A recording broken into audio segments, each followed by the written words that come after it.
tusonge mbele kabisa, tupite mpaka mwisho. Tusimame walioketi, inua mikono, sema Bwana Yesu, naomba kibali chako na neema yako iambatane na mimi jioni ya leo. Kwa damu ya Yesu ninakataa nguvu za giza. Kwa damu ya Yesu ninakataa roho ya uchawi. Ongea wewe, sema kwa damu ya Yesu ninakataa roho za uchawi. Kwa damu ya Yesu ninakataa roho za ushirikina. Kwa damu ya Yesu ninakataa nguvu za mapepo. Kwa jina la Yesu. Mpe Yesu makofi. Salimia aliye karibu na wewe, mwambie karibu siku ya 6 ya maombi. Amen. Naomba tuketi.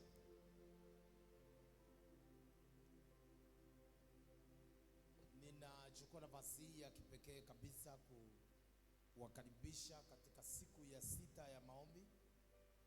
Kwa wale wote wanatufuatilia kwa njia ya radio, wale wanatufuatilia kwa njia ya TV, hapa ni Urejezo Church, wale wanatufuatilia Facebook, YouTube, TikTok na mitandao yote ya kijamii, ninachukua nafasi hii kuwakaribisha katika ibada ya jioni.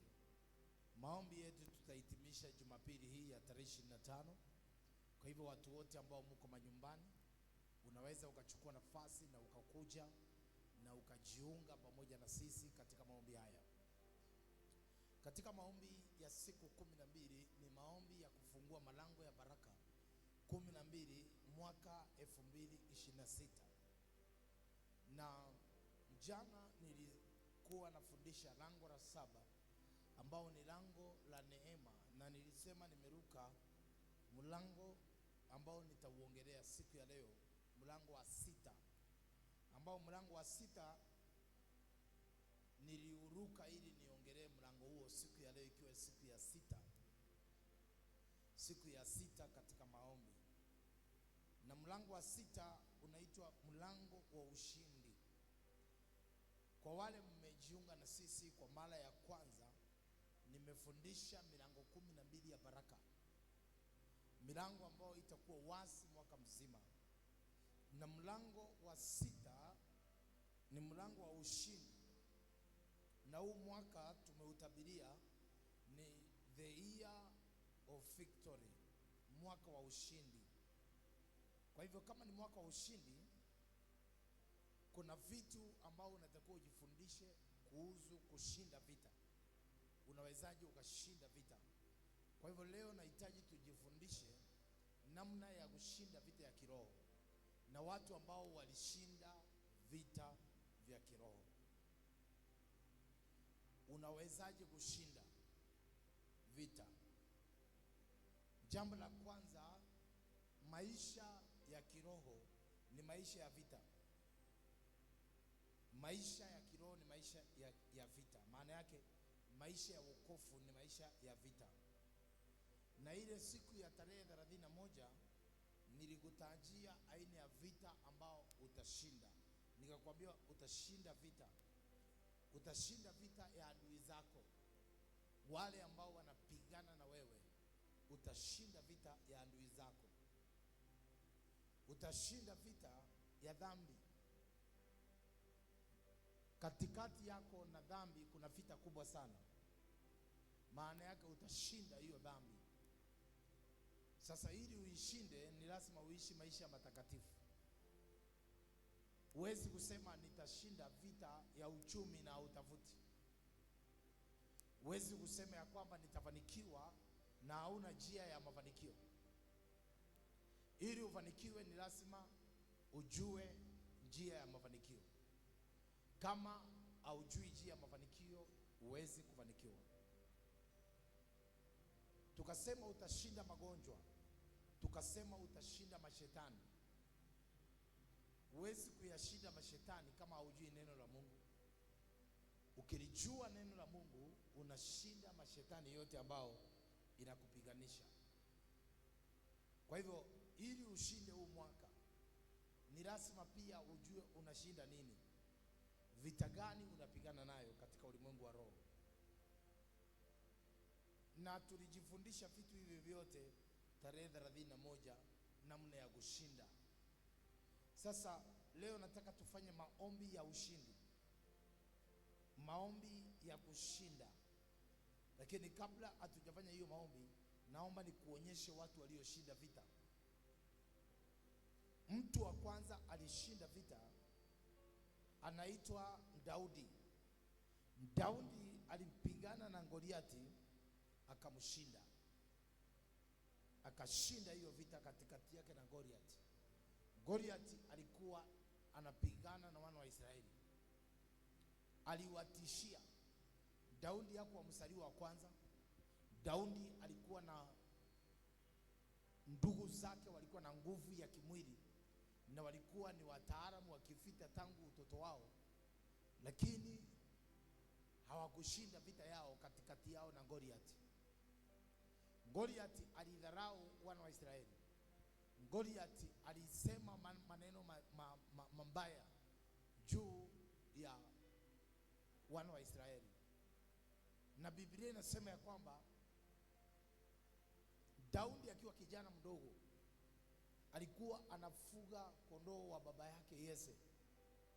Alitamani kushinda vita na akadhamiria, na alipoenda kuwapelekea ndugu zake chakula, Biblia inasema akakuta Goliati anawadharau, anawadhiaki, anasema maneno mazito. Daudi hakukata tamaa. Vita vya Goliati silikuwa ni vita ya maneno. Kwanza aliambia kutokee mtu katika taifa la Israeli anje apigane na mimi leo, na mimi nitamkata kichwa chake na nitamuua hapa hapa hadharani.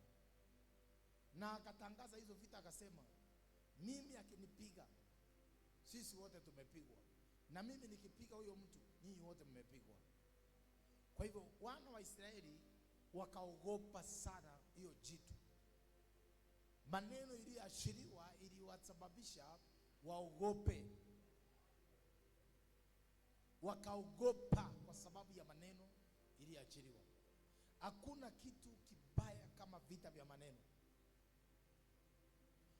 Mtu akitaka kukuadhiri, kwanza anakuongelea vibaya, anakutukana. Kwa hivyo vita vya kwanza vya Daudi na Goliati ni vya maneno. Na ndio maana unaona ya kwamba maneno hayakufi, lakini maneno yanabadilishwa. Andika mahali utakumbuka, maneno hayakufi, maneno yanabadilishwa. Write down, andika mahali hapo. Maneno hayakufi, maneno yanabadilishwa. Maneno yanabadilishwa. Goliath akatamka maneno ya kudhiaki, naye Daudi akatamka maneno kubadilisha maneno. Goliath akamwambia, wewe kijana mdogo ambaye leo ninakuua, ninakumaliza, unakuja kwangu na jiwe, wewe usio lolote, leo hii nakuua. Kumbuka nika kijana kadogo, alafu taifa lote tuseme sisi ndio taifa limejaa hapo. Na ujue Goliath akimpiga Daudi, Israeli yote imepigwa. Alafu ka kijana akana nguo ya silaha. Goliath amevaa mavazi ya chuma, Daudi amevaa mavazi ya kawaida. Amevaa mavazi ya chuma, hakuna mshale, hakuna jiwe linaweza kumpata. Na Biblia inasema ya kwamba Daudi akaelewa hizi vita ni za maneno. Maneno inabadilishwa na maneno mengine. Akamwambia, leo na mimi ninakukata kichwa, na kichwa chako kitaliwa na ndege wa angani. Alafu akamuudhi kwa maneno mazito. Unajua ni mtu kirefu kama mimi. Goliath alikuwa mrefu kuliko mimi. Alikuwa ni mtu mnene. Yale ni majitu. Na nikakijana kakamwangalia kakamwambia, umeniambia umenikujia na upanga, na mimi nakukujia kwa jina la Bwana wa majeshi uliowatukana leo. Unaona, alimwambia leo na kuua. Na yeye Daudi akabadilisha akamwambia, na mimi pia ninakuua leo. Alafu akamuudhi, akamwambia, wewe kwanza hujatahiriwa, leo nakutahiri. Sasa mtu mzima akiambiwa hajatahiriwa, ujue hizo ni ngumi zinatembea hapo hapo. Alibadilisha maneno, alitupiwa uoga. Wanasiasa wanasema kuuziwa uoga. Inua mkono sema sitauziwa uoga huu mwaka. Ongea vizuri. Sitauziwa uoga. Sema nakataa kuuziwa uoga. Nakataa kuuziwa uoga. Aliuziwa uoga wa maneno na akaelewa maneno hayakufi, maneno yanabadilishwa. Akamwambia, na mimi leo nitakupiga mbele za Bwana Mungu uliotukana leo. Wewe kwanza hujatahiriwa, na leo kichwa chako nakikata. Na ana kisu, na ana upanga, anasema kwa imani. Na Biblia inasema akachukua jiwe. Daudi alitambua Yesu Kristo anaitwa jiwe la pembeni. Kwa hivyo alipochukua lile jiwe, Mungu akahape katika lile jiwe, likawa sio la kawaida. Alitupa moja, alichukua matano. Alijua namba 5 ni namba ya neema, lakini moja tu akalitupa, likaingia hapa chini. Akamkimbilia, akachukua upanga wake na akamchinja, akachika kichwa na akainua juu, nimemuua. Na Wafilisti walipoona hivyo, wote wakakimbia. Unaweza kuwa kijana mdogo na ukashinda vita. Unaweza kuwa umeokoka leo na ukashinda vita. Bwana asifiwe sana. Amen. Usiwe uoga na wachawi.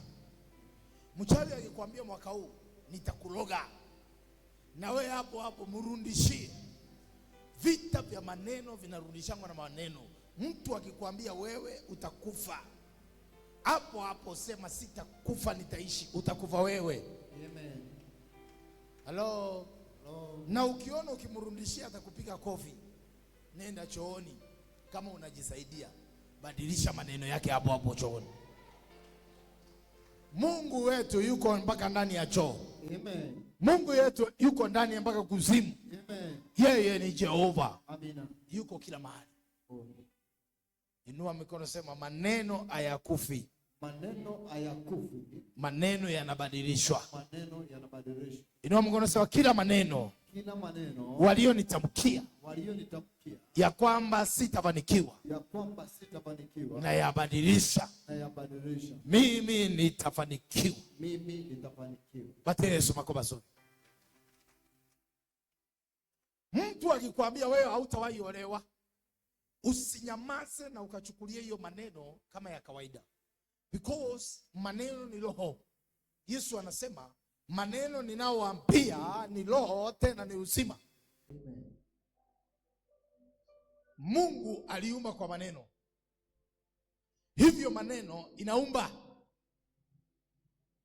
Mtu akakwambia hautaenda mbali, usikubaliane na maneno yake, yabadilishe. Sema mimi nitaenda mbali. Kuna watu mko hapa mlitamkiwa maneno mabaya, ukaambiwa utakaa mjini na hutawahi jisaidia. Yes. Ni lazima ubadilishe maneno. Amen. Hata mimi mwalimu wangu alinitamkia maneno mabaya. Akaniambia mimi ni kichwa, sijui kichwa rara, sijui kichwa nini. Na akanicholea kichwa na macho mawili, ya kwamba mimi nitabaki kuwa mkia na siwezi kujisaidia. Na mimi nilipookoka nikajua maneno ya mwalimu inaweza kuniadhiri. Nikasema katika jina la Yesu, yule mwalimu aliitwa Jessica, nabadilisha maneno yake. Amen. Mimi nitakuwa kichwa sio mkia. Amen. Leo mwalimu ananiona kwa TV. Amen. Na naweza kumpatia mshahara. Amen. Badilisha maneno. Amen. Ita watoto wako waweke hapo chini. Wekelea mikono mwenyewe na useme maneno iliyotamkwa na mwalimu kinyume na watoto wangu na yatengua. Amen. Tengua maneno ya ndugu zako. Amen. Tengua maneno ya rafiki zako. Amen. Mtu aliyesema hautaenda mbali, tengua maneno yake na useme nitaenda mbali. Amen. Mtu aliyesema utakufa, lazima ujitamkie useme sitakufa. Amen. Mtu aliyekwambia utafukuzwa, lazima ujitamkie sitafukuzwa. Amen. Maneno yanabadilishwa na maneno mengine. Amen. Aki ukinitamkia vibaya, mimi nitakushughulikia. Kwanza natafuta picha yako. Alafu natafuta msumari na igongelea. Mimi naomba maombi ya hatari. Mimi naenda kukuchinja kupitia picha yako. Nachukua msumari, nasema katika jina la Yesu, huyu ndiye ananionea. Na gonga hii kichwa na msumari. Unasikia ukiwa mahali kichwa ndio hiyo kinauma, kumbe nyaga amekugonga tu. Kama wachawi wanaweza kuroga mtu wakavunja chungu na ndoa ikavunjika, hata wewe unaweza kufanya maombi ya hatari. Na nataka mwaka huu, yes, kama mbaya na iwe mbaya. Anayekupenda mpende. Yes. Anayekupenda mpende. Kabisa. Anayekulaani, rudisha hiyo laana yake. Amen. Rudisha. Kabisa. Back to the center. Amen. Sema amen. Amen. Maneno yaliyotamkwa na babu yako yangali iko hapa hewani. Kabisa. Kama kuna mtu alienda kwa mchawi akakutamkia maneno, ujue maneno haya hayajakufa. Maneno hayakufi. Maneno inabadilishwa. Inamaanisha maneno yaliyotamkwa miaka ya zamani na babu yako ingali inasurura hapa, inatafuta mtu impate. Na kama kuna baraka itamkwa kwenu, iko hapa hewani pia inatafuta ikupate. Kwa hivyo inua mkono, sema kwa jina la Yesu. Kwa jina la Yesu. Maneno yoyote yaliyotamkwa katika anga yangu na yatengua. Ongea, sema na yatengua. Kila maneno niliyotamkiwa na adui na itengua na ipandilisha yawe baraka kwa jina la Yesu. Kwa jina la Yesu. Nataka tusome kitabu cha Nehemia. Nani ana Biblia? Nehemia 13 mstari wa 2. Mwenye Biblia ni nani? Vita ili ushinde, Daudi alishinda kwa kubadilisha maneno ya Goliathi. Kila mtu hapa ana Goliathi wake. Ili ushinde maneno ya Goliathi. Goliathi wako anaweza kuwa ni mama mkwe. Hello? Alisema hautaishi na mtoto wangu. Lazima ubadilishe hiyo maneno na useme nitaishi naye.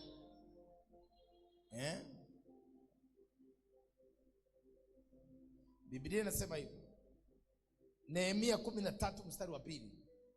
Kwa sababu hawakulaki wana wa Israeli kwa chakula wala maji, mbali walimwajiri Baraki juu yao ili awalaani. Lakini Mungu aligeusha ile laana kuwa baraka. Kuna mtu hapa anaitwa Balaam. Alikuwa ninaambiwa uongo. Huyu naambiwa uongo, huyu aliajiriwa. Balaam alipewa mshahara. Mtu anaweza kupewa mshahara ili akurogee watoto. Ukisikia watu wanaendanga kwa mganga, hawaendangi bure. Wanatoa ng'ombe ili wakuloge. Huwezi kulogwa pasipo dhabihu iliyotolewa kinyume chako. Ili mtu akunyang'anye nyota, kuna kitu anatoa.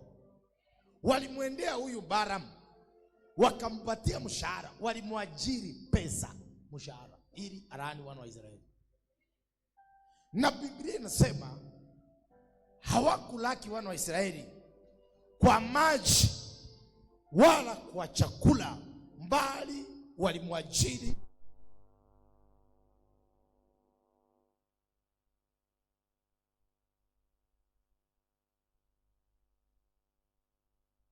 ashindwe.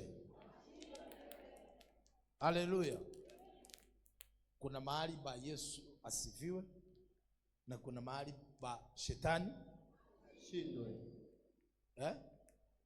Na tumesema tu ashindwe na akashindwe kweli. Halo? Na ashindwe kidogo, ashindwe milele. Haleluya. Amen. Haleluya. Wakalipa Balaam pesa, mshahara, nenda ulaani huyu. Mtu anaweza kwenda Sumbawanga. Usaisikia hiyo? Sumbawanga iko Tanzania. Hapo ndio kituo cha washauri. Anaweza kwenda Tanga, ndio kituo cha pili. Anaweza kwenda Ukambani, anaweza kwenda Tharaka, akiwa amepewa pesa na nauli ili akuroge. Hawakuwakaribisha kwa chakula wala kwa maji, mbali walimwajiri Balaam ili awalaani. Lakini Bwana aligeuza maneno ya huyu mchawi kuwa baraka. Leo kama kuna neno lililotamkwa kinyume na kanisa hii, tunalibadilisha liwe baraka. Amen. Kama kuna mtu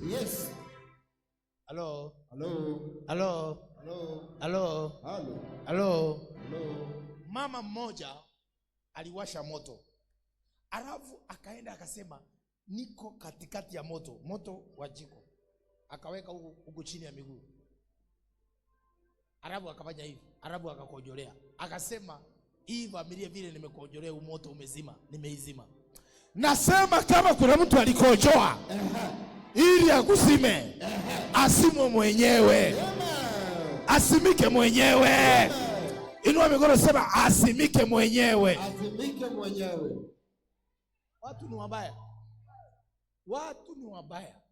Haogopi kuungua huku chini na anakojoa.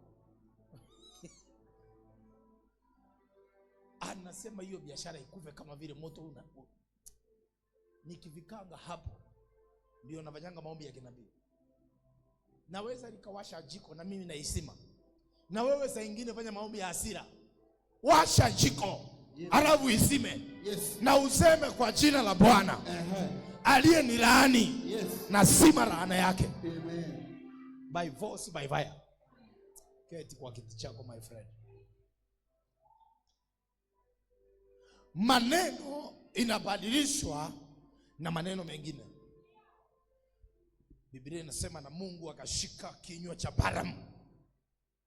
Balaam akienda kusema wana wa Israeli walaaniwe, akaanza akajikuta akisema wabarikiwe. Mtu yoyote atataka kukulaani mwaka huu, atajikuta amekubariki. Narudia tena kwa jina la Bwana. Atakayetaka kukulaani mwaka huu, atakayetaka kulaani ndoa yangu, ndoa yako, watoto wako, kazi yako, ninatangaza atakubariki by force, by fire.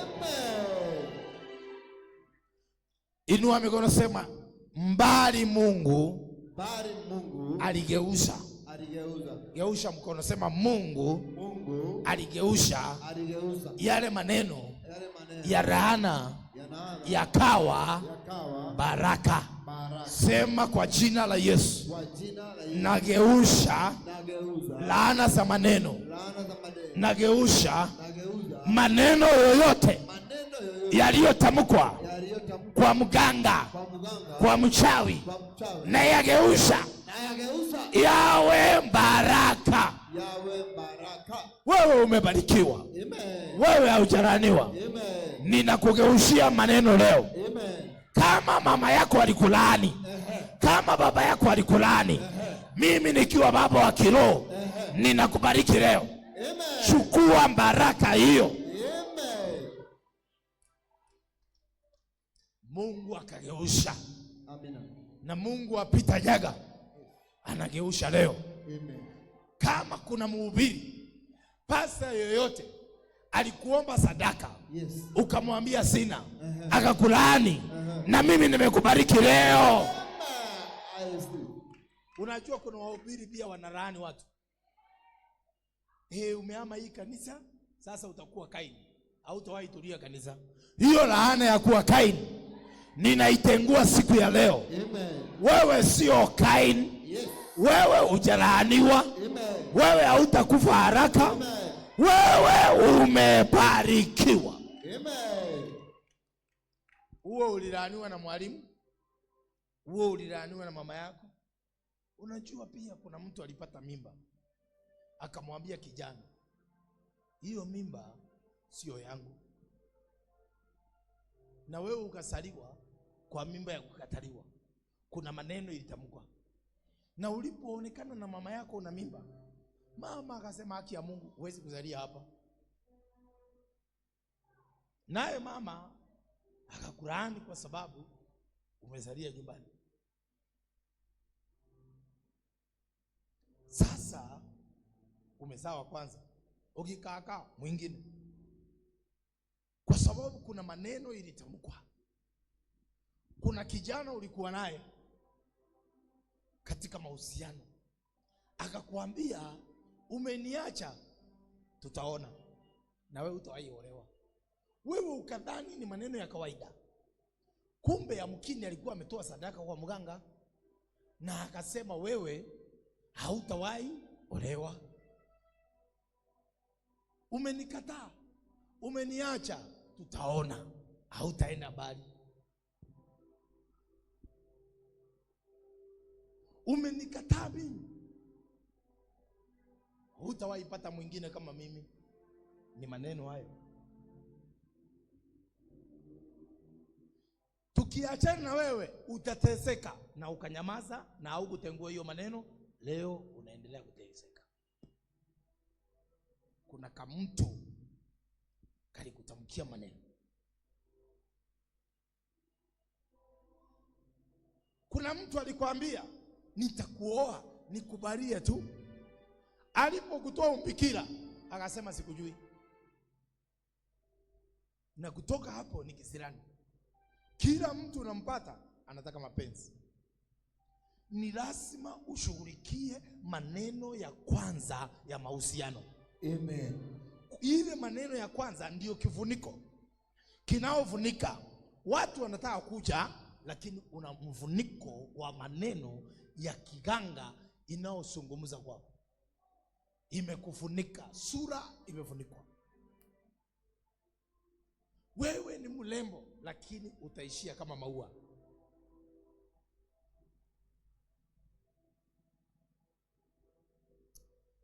Ebu kasirika, inua mkono sema kwa jina la Yesu. Kwa jina la Yesu. Mtu yoyote alitamka maneno kinyume na maisha yangu, na yageusha yawe baraka kwa jina la Yesu.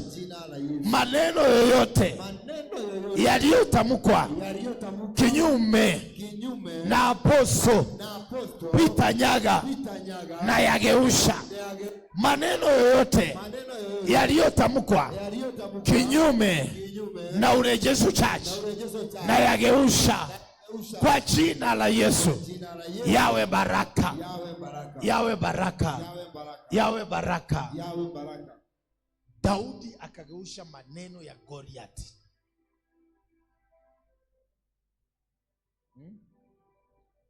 Akageusha maneno ya nani? Ya Goliathi. Goliathi alimtamkia maneno na alitamkia Israeli. Daudi akasema huyu mtu hawezi kuendelea kunena maneno haya. Akatokea na maneno yake. Maneno hayakufangi my sister. Maneno yanabadilishwa. Maneno ya babu yako yangali hapo. Maneno ya mume wa kwanza yako pale pale. Maneno ya mchumba wa kwanza iko pale pale. Inatafuta tu. Wewe utakuwa maskini wa kutubwa. Na wewe haukugeusha hiyo maneno. wewe utawahi jisaidia, wewe utawahi kuwa na kanisa, uwezi fanikiwa. Maneno hayo, kuna aina mbili ya maneno, ya kutamkiwa na ya kujitamkia. Lazima uyageushe. Daudi hakukubaliana na maneno ya Goliati. Usikubaliane na maneno ya adui zako. Usikubaliane na maneno ya wachawi. Usikubaliane na maneno iliyo kinyume na hatima yako. Yageushe yote. Amen. Kwa jina la Yesu Kristo. Amen. Inasema kila neno lililo kinyume na hatima yangu, leo hii naligeusha liwe baraka kwa jina la Yesu. Hata kama walikutamkiwa wakiwa kuzimu, yes, au makaburini, yes, au walitamka wakiwa borini, yes, au kwa maji, yes, au popote walitamka maneno, oh, yes, na maneno hayo ndio yanasababisha uteseke, ninaigeusha katika jina la Yesu. Amen. Hautateseka tena na maneno ya ukoo wenu. Amen. Hautateseka na maneno ya marafiki zako. Amen. Hautateseka na maneno yaliyotamkwa na adui zako. Amen. Jehova amenituma, yes, siku ya 6 katika maombi. Mungu aliumba kwa kutamka, oh, yes, na mimi naumba baraka juu ya maisha yako. Amen. Ninaumba kibali juu ya maisha yako. Amen. Ninaumba mafanikio juu ya maisha yako. Amen. Ninakuumbia ndoa katika jina la Yesu. Amen. Hata kama ulikuwa uoleki, yes, mimi nikiwa prophet, ninakupa ndoa katika jina la Yesu. Ninakupa hiyo ndoa. Amen. Ninakupa maisha marefu. Oh, yes. Ninakupa maisha ya mafanikio. Oh, yes. Inua mikono, sema kwa jina la Yesu. Kwa jina la Yesu. Napokea baraka. Napokea baraka. Sema amen mara 3. Amen. Amen. Amen. Mtu wa pili aliyeshinda vita. Wa kwanza tumesema ni nani? Alishinda vita yake na nani? Na Goliati. Na Goliati alikuwa na sifa zote za kushinda vita, lakini akakutana mtu ambaye anajua kushughulikia maneno. Kile kinakukula ni maneno. Aidha ulijitamkia au ulitamkiwa. Lazima ufanye maombi uyashughulikie. Usipoyashughulikia, huu mwaka utakuwa kama mwaka jana. Mtu wa pili aliyeshinda anaitwa Yepesi. Jabez. Yepesi. Jabez alipokuwa anasaliwa, mama yake alimuita Jabez kwa sababu alimzaa kwa usungu. Neno Jabez linamaanisha uchungu. Kwa hivyo mama yake akamuita uchungu kwa sababu amemzaa kwa uchungu. Ni lazima ujue jina ulio nalo uliitwa kwa nini. Kuna mtu anaitwa Mvua Wambura kwa sababu alizaliwa siku ya nini? Ya mvua. Kuna mtu anaitwa Nyakodhie, ni mtu wa kutembea tu. Kuna mtu anaitwa Wajoi, ni mtu wa pombe. Wewe jina ulio nalo uliitwa lina maana gani? Akaitwa Yepesi, na Biblia inasema Yepesi alipotambua akasimama mbele za Bwana akasema, jina langu naitwa Yepesi, lakini kutoka leo mimi sio Yepesi tena, mimi nimebarikiwa. Akageusha jina. Ndio maana utasoma Biblia, watu wote walitumiwa na Mungu katika Bible walibadilisha majina. Abraham, Ibrahim, Sarai, Sara. Majina yalibadilishwa. Hata mitume akina Petro walibadilishwa majina wakaitwa Kefa. Yakobo, jina la Yakobo linamaanisha mtu mjanja, mwizi, mdanganyifu. Akabadilishwa jina akaitwa Israeli. Ni lazima udili na pepo wa jina. Badilisha, kataa. Yepesi akashinda kushinda. Unaweza kuwa hautabadilisha jina, utaitwa Jeni yule yule, lakini Jeni aliyebarikiwa. Usiponibariki siwezi kwenda, ninajua bila nguvu zako siwezi kwenda. Kwa mkono wako Baba umenibariki, kwa mkono wako Baba umenibariki. Sio mpaka uchange name, lakini Mungu anaweza kuchange kiroho. Sema amen.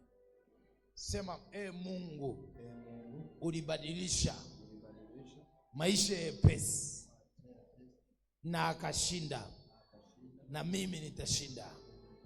Sema nabadilisha chochote kiliotamkwa kinyume na maisha yangu kinabadilishwa leo. Haleluya. Sema amen. Uko hapa, yepesi anapatikana Mambo ya Nyakati wa kwanza 4 mstari wa 9 hadi wa 10. Yepesi akashinda vita vya maisha yake binafsi. Yepesi akapambana na nguvu za kiroho mpaka akashinda. Alishinda, akashinda. Unaweza ukashinda. Inua mkono, sema naweza nikashinda vita sio mbele yangu. Kama yepesi alishinda, leo nitashinda. Yepesi akafanya maombi, akashinda vita, akashinda. Yepesi akawa mtu wa heshima. Alikuwa ni mtu wa kudharauliwa, alikuwa ni mtu wa kuonewa.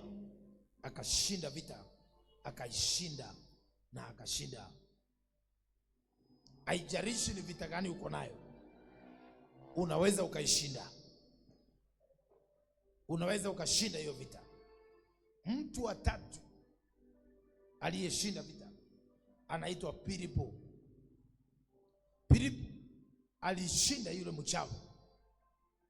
Matendo ya Mitume 8:5 hadi 13. Filipo akashinda yule mchawi. Filipo alishinda yule mchawi wa Samaria. Akashinda kwa nguvu ya Roho Mtakatifu, akahubiri Injili. Kama Filipo alishinda mchawi, na wewe utashinda mchawi mwaka huu. Amen. Au hujasema amen?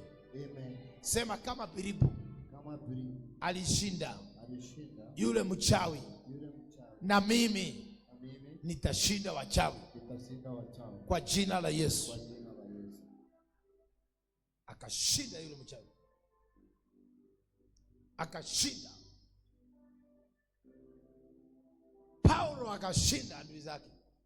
Hao watu wote waliandikwa katika Biblia, akina Danieli walishinda vita. Hata walipotupwa katika shimo lililo na simba, malaika akatokea akafunga makanyo ya simba, wakakosa kumdhuru. 2026 kila kinywa cha adui kitafungwa na malaika. Inua mikono, sema yule malaika alifunga ile makanyo ya simba. Yule malaika alifunga ile makanyo. Afunge adui zangu. Afunge adui zangu. Inua mkono, sema adui zangu wamefungwa kinywa. Adui zangu wamefungwa kinywa. Leo ninatabiria mtu hapa. Mungu wa Danieli ndiyo Mungu wa Peter Nyaga. Afunge kinywa ya wale wa mama wanaokusema. Afunge kinywa ya wale wazee wachawi wanaokufuata. Mtu yoyote ambaye anakuinukia kwa maneno, hata kwa mtandao wa kijamii, afungwe kinywa na Jehova. Sema makanywa ya simba, makanywa ya simba Midomo ya simba ikafungwa na simba haikumkula. Ninatangaza chochote kilikula ndugu zako akitakukula wewe. Simba wale walikula wengine, lakini walipofika kwa Danieli, mtu aliyejawa na upako, aliyejawa na maombi, simba hawakumkula. Malaika akashughulikia midomo. Kuna watu wanatakiwa mwaka huu washughulikiwe midomo yao, washughulikiwe midomo yao, kwa sababu wakiachiliwa watakulaani. Ninatangaza katika ukoo wenu, walio na mdomo mbaya, malaika awashughulikie leo. Hata kama ni mama yako ana mdomo mbaya, hata kama ni mzazi wako ana mdomo mbaya, Bwana aufunge huyo mdomo. I declare in Jesus name, kuanzia Januari mpaka Disemba, adui zako wamefungwa. Sema yai. Sema midomo ya simba ikafungwa. Na mfalme akakuja Ramakasikapa, akauliza Danieli, mtu aliyependwa na Bwana, uishi milele. Mungu wako ameweza kukuokoa na makanyo ya simba. Danieli akamwambia mfalme, uishi milele, sikuonekana na hatia. Malaika ameshuka, amefunga makanywa ya simba. Haijalishi simba wanajaa, haijalishi wachawi wanajaa, useme ameni au usiseme, haijalishi wachawi wanajaa. Ninawashughulikia midomo yao. Ninashughulikia huyo mganga wa kijiji, mganga wa mitandao, ninamshughulikia leo. Nafunga mdomo wake. Funga mdomo wako wewe mchawi, funga mdomo wako. Wewe mwanamke wa mtandao, mchawi, funga mdomo wako. Karabashakapa.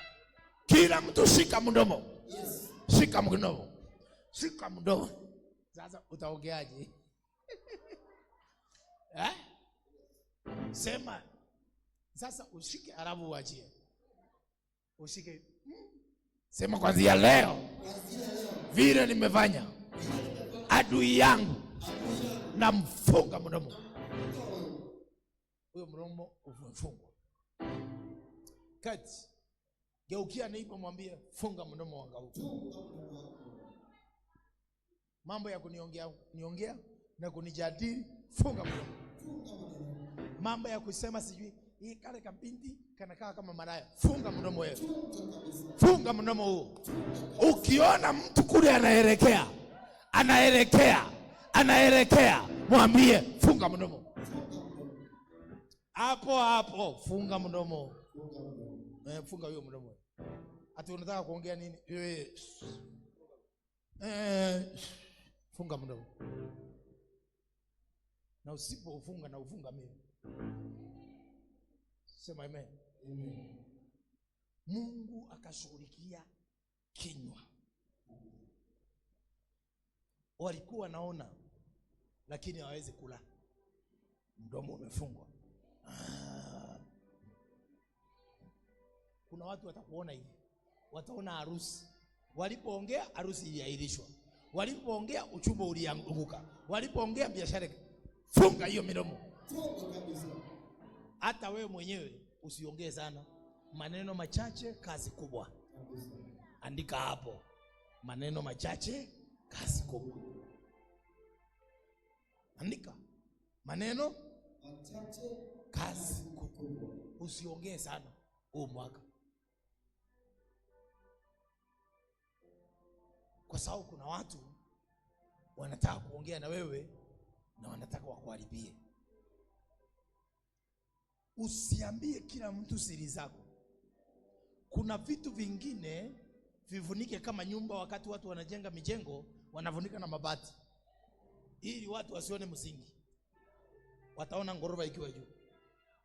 Wewe jiulize, na watu hawajaokoka ni wanavunika jengo. Wewe ndiye uvuniki mambo yako, funika mambo mengine. Hata kwa mtu unaona ni karafiki, mengine usiseme, funga mno. Kama una mume na unajua mmezaa naye watoto 2 na 3 na mwanamume mwingine, funga nini? Usiseme nimeokoka, ngoja niseme ukweli.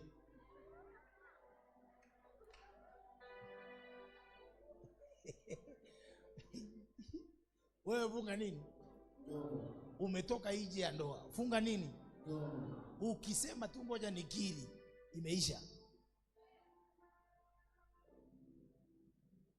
Kinao kuposha ni mkamdomo. Geukia mwambie kamdomo. Kamdomo tu ndio kana kusumbua. Ako kamdomo ukikafunga, hawatajua kama una mtu. Ukisha sema tu fulani ananilipianga nyumba, imeisha. Imeisha nakwambia.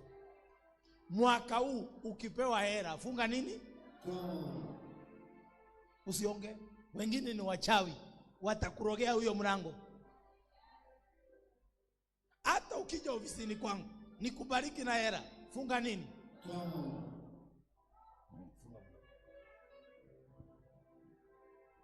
Usiongee kila kitu. Adui akafungwa mdomo. 2026. Yes. Na Mungu asikie maombi yangu. Amen. Wale waliokuongea vibaya, yes, tumewafunga mdomo mwaka huu. Tumewafunga mdomo. Watakuona, yes, hawataongea. Akashinda vita. Mtu mwingine alishinda vita. Shadraka, Meshaki na Abednego walitupwa katika tanuru ya moto, wakasimama na Mungu wao. Ukitaka kushinda vita mwaka huu, simama na Mungu wako. Jiepushe na wale wambea. Mtu chochote tunakuleteanga mshene, achana nao watu, kwa sababu atakwambia ya kwangu, kesho atabeleka ya kwako kwa mwingine. Sawa? Umenisikia? Usifurahie mtu anakuambianga maneno ya watu. Huu mwaka usikubali kuwa kituo cha umbea. Sawa? Kama kuna mtu analetanga masengenyo kwako, akilete leo usiku, mwambie funga nini? Funga mdomo. Halo? Kwa sababu kuna watu wanajua kuharibu CV za watu. Umenielewa?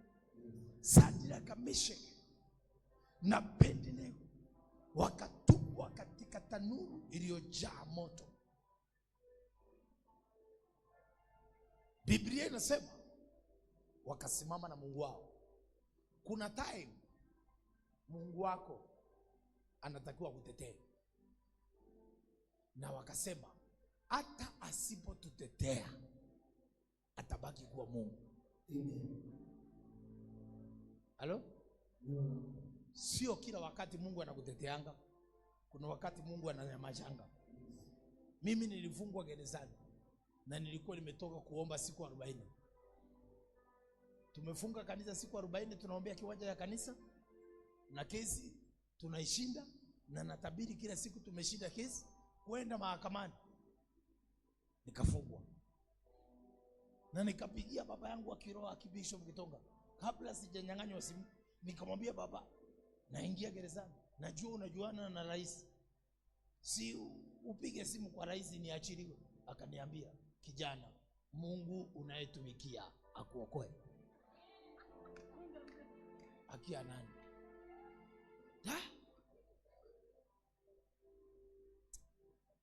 Sasa nikashindwa Bishop. Kuliko anitie nguvu, ameniambia ati Mungu ninayetumikia aniokoe. Sasa nikaingishwa gerezani, nikaambiwa nivue nguo, nikapewa nguo ya mfungwa. Nikavaa nguo za mfungwa, nikauliza Mungu, kwani uko wapi? Hapo gerezani hakuna mtu. Mke wangu hakuja ndani ya gereza, nimefungwa na nimefungwa miezi 6 na hakuna faini na hakuna kukata rufaa. Na nimefungwa miezi 6 na hakimu na akasaini hukumu ya kwamba nimefungwa miezi 6 na hakuna rufaa na hakuna kutoka, na nikitoka hukumu inasema nimepewa masaa 24 nisiwe nchini, 24 hours niwe nimetolewa taifa la Tanzania. Nikaingia ndani, nikamuuliza Yesu, Yesu, naomba uniambie tuko pamoja na wewe au umeniacha? Yesu akaniambia tuko pamoja, ninakufanya mfungwa uwafikie wafungwa. Basi hiyo imeisha. Nikaanza kuhubiri ndani ya gereza. Sasa nimejua mimi nimefanywa mfungwa ili nifikie wafungwa. Nikaanza kuhubiria wafungwa ndani ya gereza. Ninawaambia mimi sio mfungwa na nimefungwa Mimi sio mfungwa, nimetumwa hapa niwafikie wafungwa. Wananiuliza, wewe sio mfungwa na huku unafanya nini? Halo? Sasa nikasema kwa sababu nikiongea maneno tubu hawatanielewa. Nikasema power, watu 200 chini, pa kwisha habari. Nikisongelea maaskari wanaogopa. Sasa wakajua man of God ndani ya gereza. Sasa nilitumikishwa siku ya kwanza, nilibeba mangunia, nilibeba kuni. Siku ya pili nilipopiga power watu 200 wafungwa wakaanguka. Nikiona askari wanakuja kupanga kazi, nasema watu chini, mapepo. Sasa nani atayatoa? Askari hawezi, ni mimi natoa pole pole pole pole. Ilipofika siku ya 5, si nimefungwa miezi 6, gereza likasimama. Watu wote chini, watu ni mapepo, watu ni kuombewa. Maaskari wakamwambia mkuu wa gereza, huyu jamaa akikaa hapa tumekwisha. Mkuu wa gereza akasema, njoo hapa wewe, nasikia umesimamisha gereza, toka nje kahubiri huko nje. Siku ya 5 nikatoka gerezani bila kunyolewa. Haleluya. Amen. Haleluya. Amen. Haleluya. Amen. Huu mwaka utatoka gerezani. Amen. Huu mwaka Mungu atakutetea. Amen. Huu mwaka Mungu atakupigania. Amen. Sema amen. Amen. Mungu akanitoa gerezani. Gereza hilo nenda ukangugu hapo, inaitwa gereza la Segerea, Dar es Salaam. Nilifungwa miezi 6. Nilitoka bila faini, bila rufaa. Siku ya 5 nilisimamisha gereza lote, likawa ni Yesu tu, na huko watu wako chini wote. Mkuu wa gereza akamwambia, toka nje wewe, tuachie gereza. Halo. Niambia vaa nguo zako, nikavaa nguo zangu, nikachomoka. Baada ya kuchomoka gerezani, magazeti yote Tanzania ikaandika, Apostle Peter Nyaga atoka gerezani kimiujiza, atoka bila kunyolewa. Kesi zangu zikaisha. Kuna muujiza mmoja Mungu anakupatia. Kesi zote zimefungwa. Katika maombi haya Mungu ajidhihirishe, Mungu aonekane. Mungu wa Shadraka, Meshaki na Abednego awe Mungu wetu. Sema amen. Amen. Kila mtu ana majaribu yake, kila mtu ana moto wake anapitia. Moto haufanani. Bwana sifiwe sana. Sasa kwa haraka, ili ushinde mwaka huu, mambo yafuatayo ni ya muhimu kwako ili ushinde mwaka huu. Jambo la kwanza, tembea katika utii. Ili ushinde vita, kuwa mtiifu. Tii sheria ya Mungu, tii maagizo unaoagizwa na watumishi wa Mungu. Uwe mtiifu. Tii Kumbukumbu la Torati 11:26 hadi 28. Kuwa mtiifu. Namba 2, tembea katika maisha matakatifu. Ukitaka kushinda vita, kuwa mtakatifu, Mungu atakuwa upande wako. Namba 3, kuwa mtu wa msamaha. Wasamehe waliokukosea. Usibebe watu moyoni, waachilie. Unataka kushinda vita, usishindanie na shughuli za watu. Usibebe watu, utapata ugonjwa wa moyo. Namba 4, tembea maisha ya imani. Kuwa mtu wa imani. Kuwa kama Daudi, akamwambia nitakukata kichwa na hakuwa na upanga. Saa nyingine ongea mambo makubwa hata kama una pesa. Sema pesa niko nazo na uite engineer, na hata kiwanja hauna, uite engineer umwambie kuchorea nyumba na kiwanja hauna. Haleluya. Anakuuliza kiwanja cha ukubwa gani, mwambie 100 by 100 na hauna. Hata hela ya kulipa mchoro hauna. Ishi maisha ya imani. Unataka gari? Nenda showroom. Sawa? Nenda wapi? Mahali magari na tafuta gari lile nzuri kuliko yote. Mwambie fungua, ngurumisha. Kama hujui kungurumisha, mwambie ngurumisha. Likague, fungua engine. Afungue. Kagua na usimuonyeshe hauna hela. Fungua mbuti, kagua. Ingia, kalia viti, kalia. Baadaye mwambie narudi baadaye.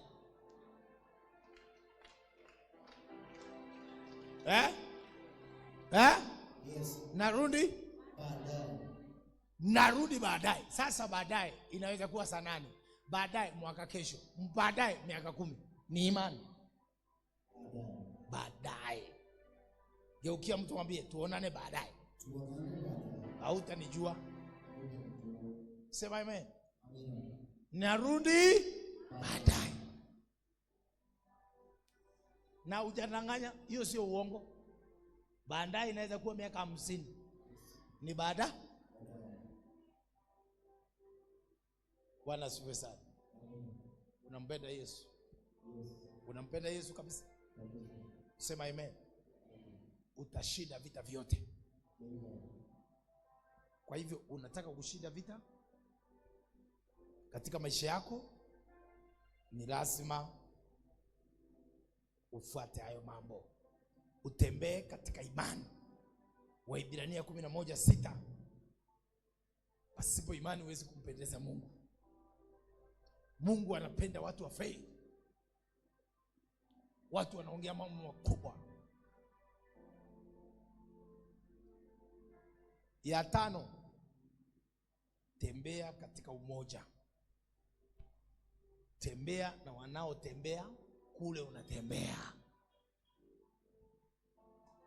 Ukienda basi katika kiwanja cha mabasi, utakuta mabasi mengi ya Nakuru, ya Mombasa, ya Ukambani, ya Meru. Ni lazima ujue ni basi gani inaenda kule unaenda. 2026 usiingie kila kanisa. Ingia kanisa inaenda kule unaenda. Sawa? Yes. Usiwe na kila rafiki. Chagua rafiki anaenda kule unaenda. Kama unataka kuolewa, tafuta mtu anataka kuolewa kama wewe, ili mtiane nini? Moyo. Usijiunge na rafiki ambaye anasema mimi siwezi olewa. Unanielewa? Angalia unaenda na nani. Mtu amesema mimi siwezi olewa, na wewe ndio rafiki yako, na wewe kesho utasema mimi siwezi olewa. Nenda na wanaoolewa, na ikiwezekana tafuta sera nenda utafute nguo ya harusi kwa duka lile inauza. Pima kabisa na useme nina harusi na hauna, na umwambie na kuja baadaye.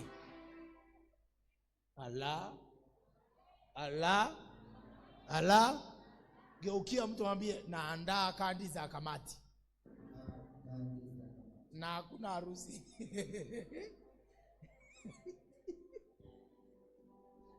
Haleluya. Andaa kadi za harusi. Na hujaiona harusi. Mungu akiona imani hiyo, harusi inakuja. Tembea na wanaotembea. Wanaoenda kule nenda nao. Usiende na wale ambao hawana imani. Sema amen. Hata wanakwaya, nendeni na wanaoenda. Wale hawaendi achana nao. Mambo haya ni wito. Halo. Sio watu walioitwa urejesho. Wengine mlijiunga nao waliondo. Achana waliondo. Kama umeamua kunifuata, Paulo anasemaje? Mnifuate mimi kama vile namfuata Kristo. Ina maana mnaweza kunifuata Apostle Peter Nyaga. Mnifuate. Kama umeona nikifuata Apostle mimi nitafanikiwa, nifuate. Si ni sawa? Haleluya. Mumbe Yesu makofi. Watu wote hawaendi kule unaenda. Achana nao. Tafuta watu wanaenda kule unaenda. Kama marafiki zako ni watu hawaombi, achana nao. Tafuta mtu ambaye anakusarichi, anaomba masaa 6 bila kunyamaza. Karaka baba. Huyo ndio rafiki yako. Tafuta waliofanikiwa. Usitafute veria. Wewe uliveri na rafiki yako ameveri, mtakuwa maveria wawili. Uliachika, achana na waliachika. Tafuta aliye kwa ndoa. Fuatilia huyo kwa ndoa, kwa sababu unataka kurudi kwa ndoa. Ukienda na huyo ndoa ilivunjika, kila siku atakuwa na wanaume ni umbwa. Wewe hujasikia ati wanaume ni nini? Na baba yake si ni mwanaume? Unatukanaje wanaume? Wanaume ni bidhaa, mali. Kama huyo mwanaume alikukataa, sio wote wanakataa. Wewe tafuta anayekutaka. Anayekukataa mkatae. Tafuta anayekutaka.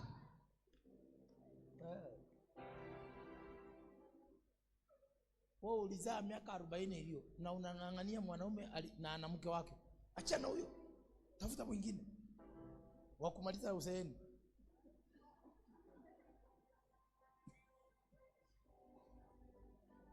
Na usitafute mzee sana. Tafuta mbichi kidogo. Halo.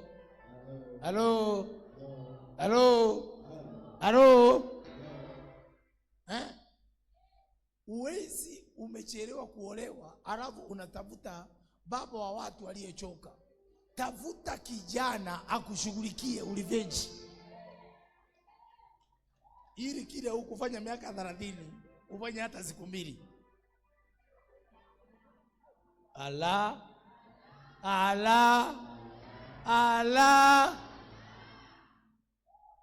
Hakuna kibungu cha Biblia mahali popote kinasema uoe mtu wa miaka 30. Mungu anasema nitakupatia mwenzako wa kufanana na wewe, na sio sura. Sura inaweza kuwa imechoka lakini ndani mnafanana. Hauoni mimi ni mrefu, mke wangu ni mfupi. Hatufananangi sura, hatufananangi uso. Anaweza kuwa ni mzee lakini ndani mmevana.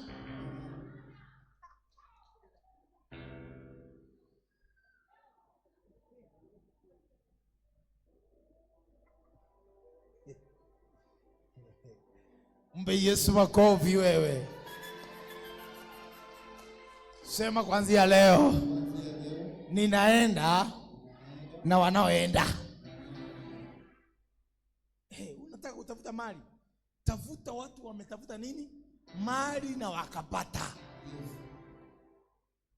Usitafute kwenda na watu walikosa mali au utasipata. Angalia mtu ambaye anaonyesha nyota yake inaonekana kidogo. Fuata huyo. Anayejua njia mfuate, atakuonyesha nini? Njia. Makofi kwa Yesu Kristo. Unapopiga makofi upokee neema. Vikwazo vya ushindi wako 2026. Ni vikwazo gani vinaweza kuzuia your victory? Kikwazo cha kwanza, kupenda ulimwengu. Ukipenda mambo ya ulimwengu sana, utasuiliwa ushindi wako. Sisi si wa ulimwengu, lakini tumetumwa ulimwenguni. Usiwe kama mtu wa dunia, kuwa kama mtu wa Mungu. Kama unahitaji victory 2026, kuwa mtu wa Mungu. Kuwa mtu uko duniani, lakini wewe si wa dunia hii. Bwana asifiwe sana. Number 1, usipende ulimwengu. Rafiki wa ulimwengu anakuwa ni adui wa Mungu. Sawa? Hiyo ni waraka wa Yohana wa kwanza 2:15-16. Ukiwa wewe ni rafiki wa ulimwengu, mitindo ya ulimwengu, misemo ya ulimwengu, wewe ni adui wa Mungu. Number 2, usipatie mwili wako nafasi. Mwili unashindana na roho. Shinda tamaa. Mwili unataka usherati, kataa. Mwili unataka usinzi, kataa. Sawa? Kuna binti mmoja tulikuwa tumemwajiri huku Utawala, na tulikuwa na driver wangu anaitwa Pastor Robert. Sasa ule binti akitupikia chakula siku moja, nikasikia kinanuka mafuta ya taa, na nikamuuliza binti, mbona chakula kinanuka mafuta ya taa? Akaniambia, huyu driver wako naona anashindwa na mwili sana, nimemwekea mafuta ya taa mwili usinyanyuke. Nikaelewa, ukikusumbua weka mafuta ya taa.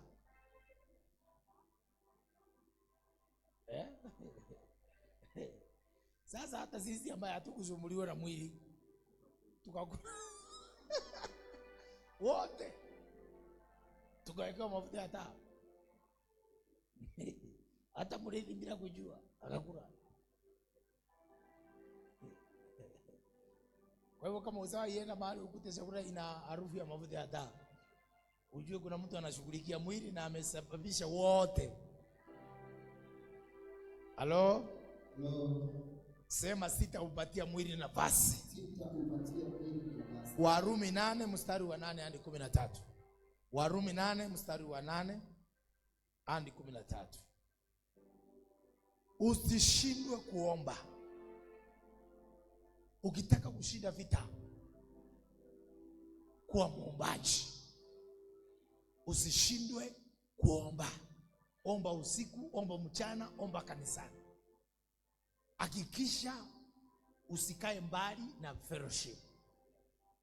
Fellowship ni ya muhimu sana. Kuwa maombi. Kuwa na mikesha yako binafsi. Ingine, usinugunike na kulalamika ukimtumikia Mungu. Kitabu cha Hesabu 14:1-5. Ukitaka kufaulu na kushinda vita, acha malalamiko, acha manuguniko. Kuna watu ni wa kulalamika kila saa. Unalalamikia hii, unalalamikia barabara.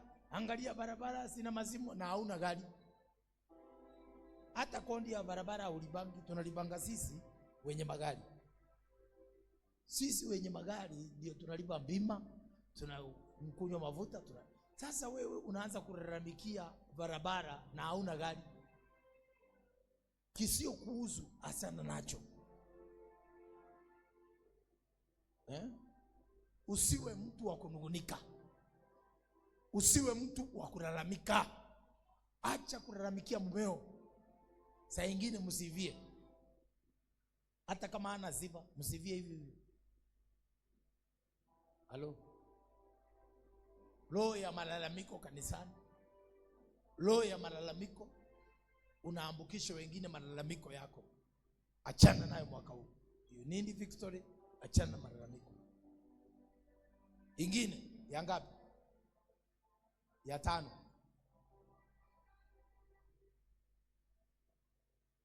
Mshukuru Mungu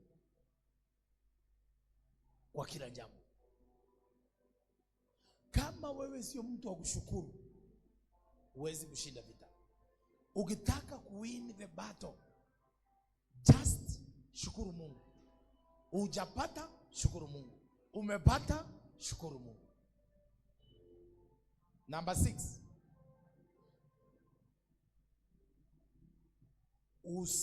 Usijisalimishe kwa adui zako. Usijipeane kwa adui zako. Ukijua huyu ni adui, usijipeane mikononi mwake. Ili uwe na victory, lazima ujue maadui zako ni akina gani na usijipeane kwa mikono yao. Ukijipeana tu wanakumaliza. Halo? Mwisho, kuwa mjasiri. Pigana vita kwa ujasiri. Pigana vita kwa ujasiri. Ushindi wako uko karibu leo kuliko jana. Kuwa mjasiri, usitigizike. Kuwa mjasiri hata ukipitia mambo gani, kuwa mjasiri. Ushindi wako uko karibu leo kuliko jana. Kumbuka jambo hili, aliye ndani yako ni mkuu kuliko aliye nje. Aliye ndani yako ni mkuu kuliko aliye nje. Bwana asifiwe sana. Inua mkono, sema nitashinda vita. Ongea tena. Sema nitashinda vita. Nitazingatia haya mafundisho kwa jina la Yesu. Na nitashinda. Aliyenishinda, natangaza utashinda vita yote. Ushinde vita ya mwili. Ushinde vita ya mwili. Ushinde vita ya roho. Ushinde vita ya uchumi. Ushinde kila vita. Vita yoyote iliyo mbele yako, ninakupatia ushindi. Mungu akushindanie. Kuwa mkweli. Daima kuwa mkweli. Utashinda. Na hata ukishindwa mara moja, simama tena. Anasema usinicheke adui yangu, niangukapo nitainuka tena. Na kuna matumaini ya mti uliokatwa, unaweza kushibuka tena. Usikae kwa matope, jikungute. Usikae kwa mafumbi, jikungute. Usikae mahali uliangukia. Hata kama ulizalia nyumbani, jikungute. Na usivae nguo za kufagia barabara. Vaa nguo nzuri. Si ni sawa? Haleluya. Na utapata mtu mwingine. Hata kama watu hawakupendi, wewe jipe. Watu hawakudhamini, wewe jidhamini. Si ni sawa? Haupati mtu kukutoa out, jitoe mwenye. raha jipe mwenyewe.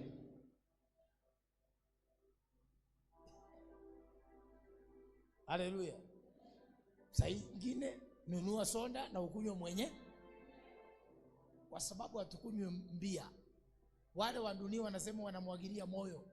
Wewe nunua kaso, jimwagilie moyo. Halo? Na usiamini kila mtu usimwamini. Geukia mtu mwambie, nina wasiwasi na wewe. Nina wasiwasi na wewe. Halo? Halo? Usiamini kila huu mwaka. Mpaka umwamini mtu, mchunguze kwanza. Ujiridhishe. Na ukikosa amani, hata ukienda mkutano wa injili na mhubiri akaita watu, njoo tuombewe, ukitokea tu ukasikia una wasiwasi na mhubiri, wewe rudi nyuma pole pole.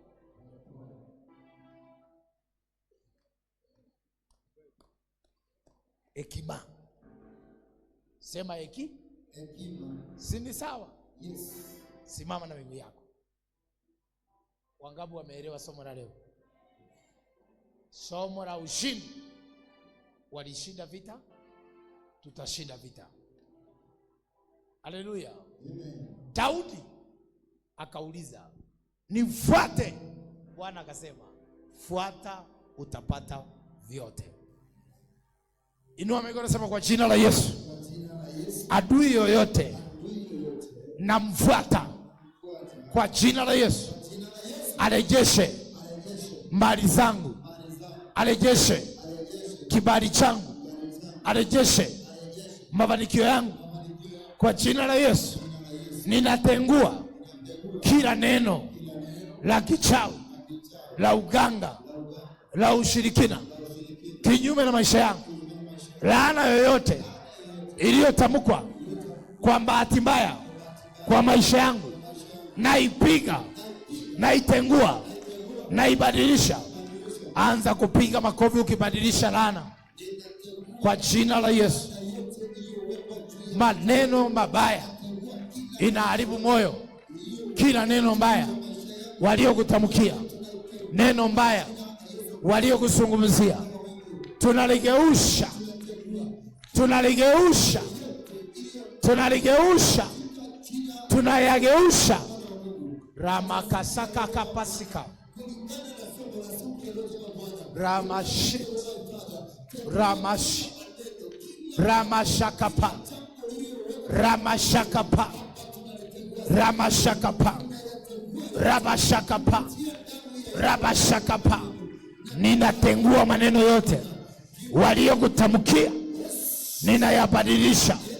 Maneno yoyote waliokutamkia ya kushindwa, ya kutokufaulu, ninayatengua katika jina la Yesu.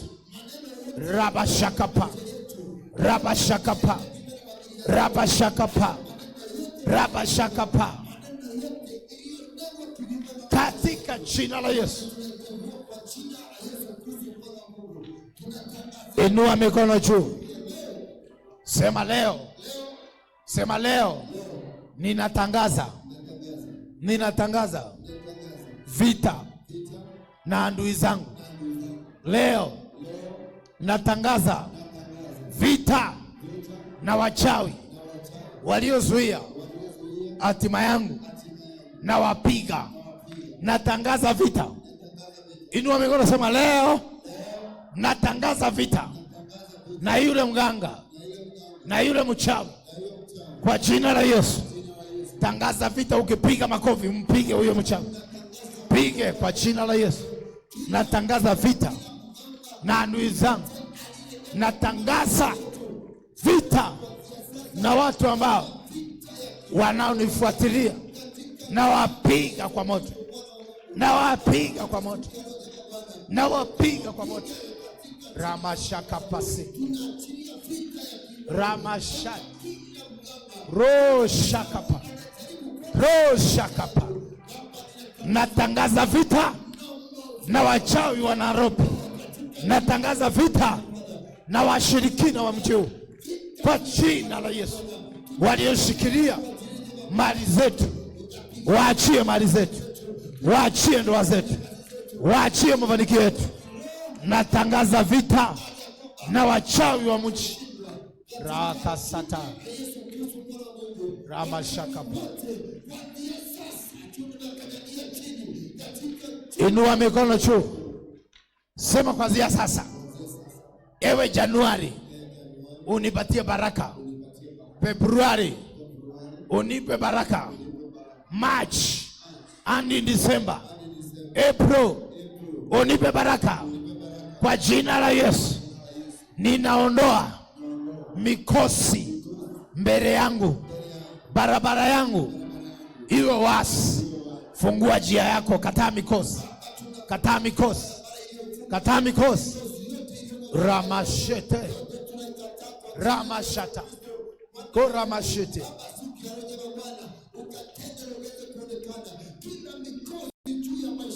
Kila silaha iliyo kinyume changu ninaivunja kwa jina la Yesu. Haitafanikiwa. Magonjwa haitafanikiwa. Laana haitafanikiwa kwa jina la Yesu. Chochote ambacho kinataka kuniangusha ili niharibu maombi hakitafanikiwa. Ramashaka Ramashaka pa Ramashaka pa Ramashaka pa.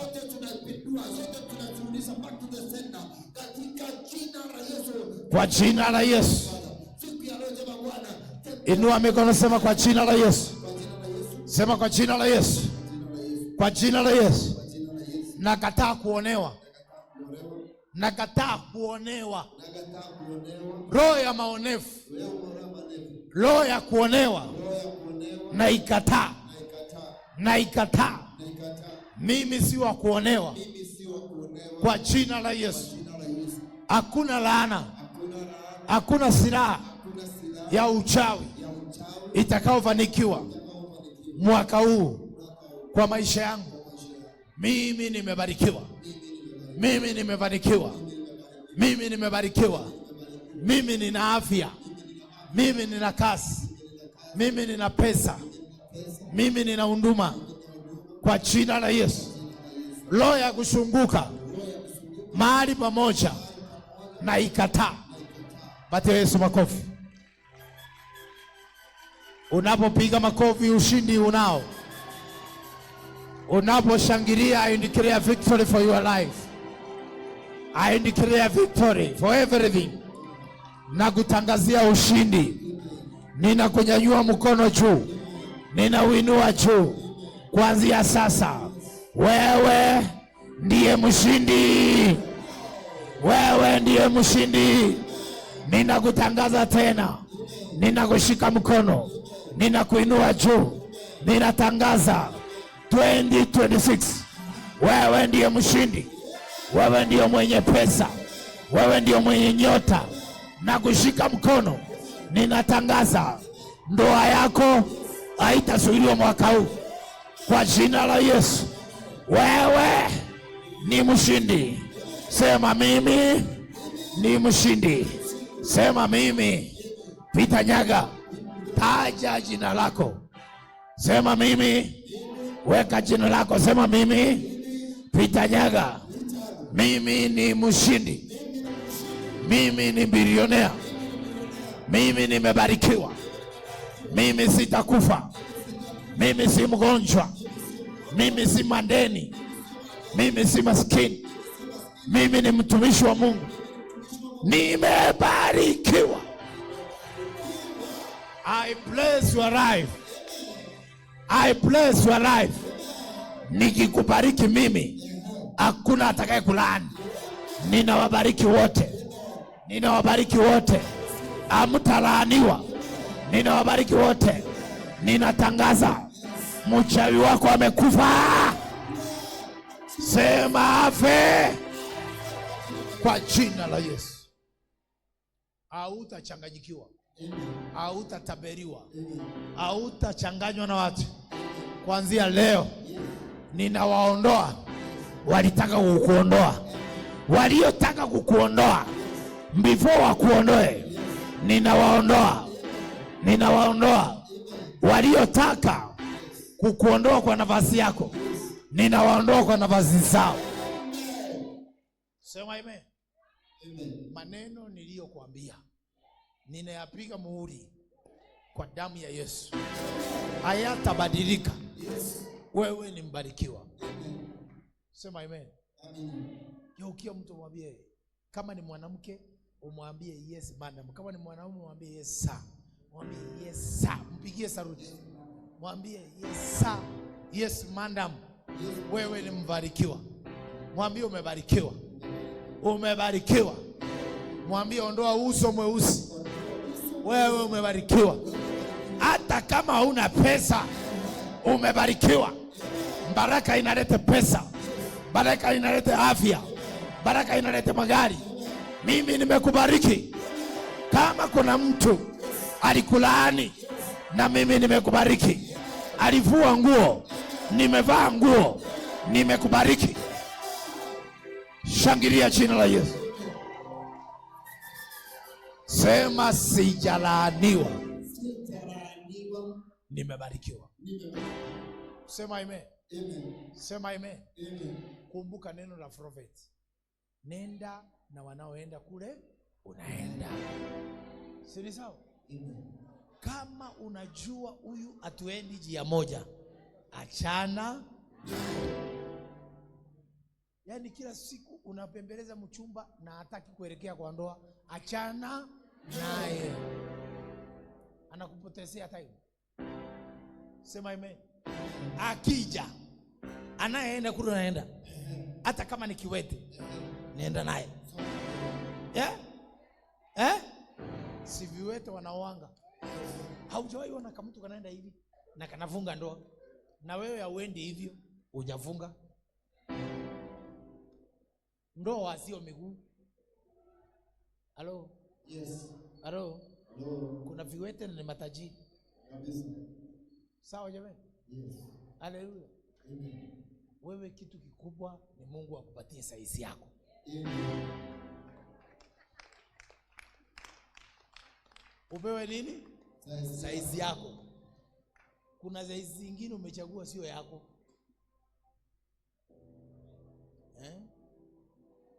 Bwana sifiwe. Huu mwaka Mungu akupatie saizi yako. Wanaoshangilia wapewe saizi yao. Thank you. Chukua sadaka yako tutolee Bwana. Haleluya. Mungu akupatie mtu wa kiwango chako. Bwana asifiwe sana. Chukua sadaka yako niibariki. Moyo wangu sifa mpe Yesu. Moyo wangu sifa mpe Yesu. Moyo sifa mpe Yesu. Moyo wangu sifa mpe Yesu. Imba moyo wangu sifa mpe Yesu. Moyo wangu sifa mpe Yesu. Chukua sadaka yako na ibariki. Kama unatuangalia kwa njia ya television, namba 0740 tuletee hiyo namba. Namba 0740 317 122 ni namba iliyobarikiwa, ni namba ya nabii. Wekelea sadaka yako pale. Namba 0740 317 122, tuletee namba kwa screen. Namba 0740 317 122. Namba 0740 317 122. Wekelea sadaka yako na Mungu akupanguze masosi. Chukua hiyo namba 0740 317 122. Number 0740 317 122. Leo siku ya 6. Simembaki siku 6. Hakikisha usikose hata moja. Na Jumapili tunashiriki meza ya Bwana ya kuweka agano ya mwaka 2026. Lete sadaka hapa, kama umetoa kwa simu lete hiyo simu niibariki. Ninabariki simu yako. Hiyo simu ipokee habari njema. Good news, good news. Good news, good news. Good news, good news. Good news. Good news. Good news. Good news. Ninajua bila nguvu zako siwezi kwenda, kwa mkono wako Baba umenibariki. Good news. Wako Baba umenibariki. Baraka zako, baraka zako siwe na mimi. Macho yako yawe na mimi. Kwa mkozi yako yawe na mimi. Mkono wako kweli umenibariki. Kwa mkono wako kweli umenibariki. Sema amen. Umebarikiwa. Nasema umebarikiwa. Maneno ninayokuambia ni roho. Ndani yake itakupeleka hapo kwa mafanikio. Hakikisha saa 9, saa 10 umewahi na Mungu atakubariki. Sema amen. Karibisha watu 2, 3 kesho. Ulete marafiki zako, ulete ndugu zako, ulete watu uwakaribishe katika ibada. Bwana asifiwe sana. Nikaribishe Reverend aombe chakula na pia atubariki tukienda nyumbani. Tusimame tuombewe.